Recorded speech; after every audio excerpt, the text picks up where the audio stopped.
Kwa namna ya kipekee naomba niwashukuru viongozi wenzangu wote kwa kuja kusindikiza katika zoezi hili la uchukuaji wa fomu kwa nafasi muhimu katika nchi yetu na hata katika chama chetu vile vile. Lakini itakuwa mwizi wa fadhila bila kuwashukuru waandishi wa habari, kwanza kwa kuendeleza mashirikiano na chama chetu katika mambo yetu yote muhimu, lakini pia kwa kuendelea kutimiza majukumu yao katika kuwaelimisha na kuwahabarisha wananchi katika shughuli mbalimbali zinazotokea katika nchi yetu. Leo nimekuja kuchukua fomu kwa sababu ni sehemu muhimu ya utaratibu wetu ndani ya chama. Uchaguzi ni mchakato na unapoanzia, kabla hamjaingia kwenye bahari kubwa ambayo ndio ile ya kitaifa, kwanza kuna mchakato wetu ndani ya chama. Hapa tuna mwongozo.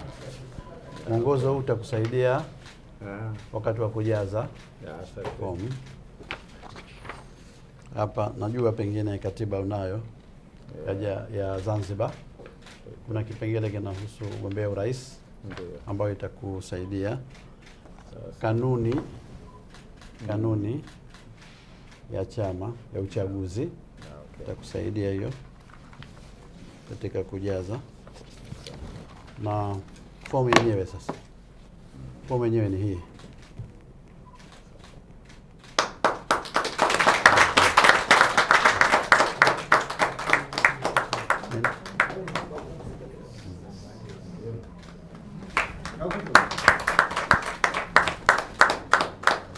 Nakushukuru kwa kutumia haki yako ya kuja kuchukua fomu kama mgombea.